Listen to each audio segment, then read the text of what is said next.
Welcome back in. Recently, the state school superintendent addressed the board with concerns over students with cell phones in classrooms. Now, each school system or schools had different policies on that, but cell phones have, obviously been around a while, so why the new point of emphasis for discussion? Joining us now live by Zoom is the state school superintendent, Dr. Eric Mackey. Dr. Mackey, thank you for joining us this morning. Glad to be with you this morning. Thanks for having me on. Yeah, first, what are some of your biggest concerns, though, with students having the cell phones in classrooms? Sure. So the big issue, it's not so much about cell phones as it is about social media. There's a lot of research that's coming out now about social media and its harmful effects on students, especially during the day, because it's very distractive. We've seen multiple disciplinary issues, and I mean mostly minor disciplinary issues where students start issues that become kind of arguments over text or social media platforms.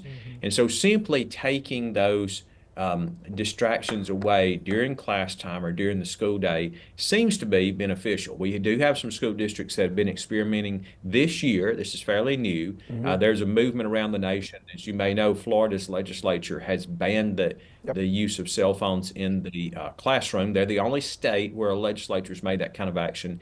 But our board felt like it was important at least to bring this topic up and to begin discussing it.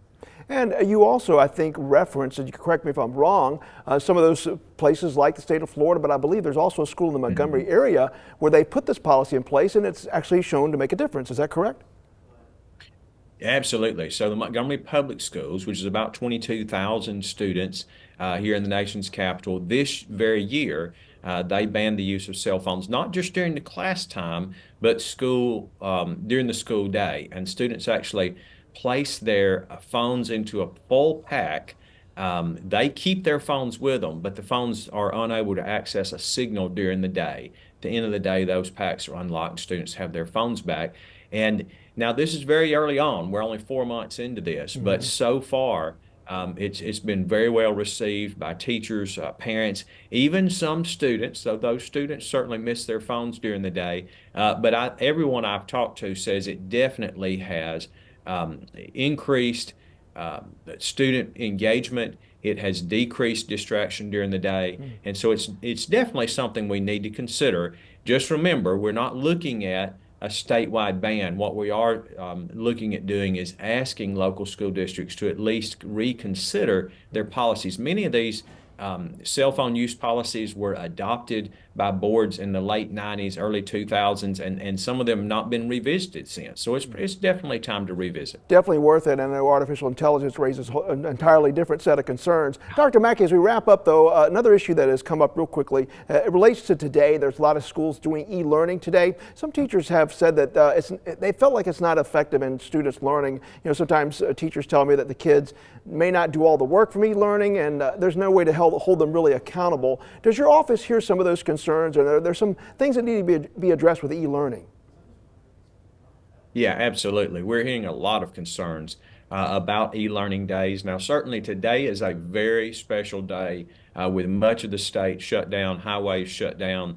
There's no question that local superintendents made the right decision today, many of whom said they were going to cancel schools. Some of the schools in some parts of the state are delayed, but most of our schools across the state are canceled. But e-learning days are very difficult. Remember that if a student is in an e-learning day, then they should be on their computer for about 6 hours that day with a teacher providing instruction. And we are hearing that is not happening in all e-learning days. It's something that we've had a lot of discussion about internally inside my office.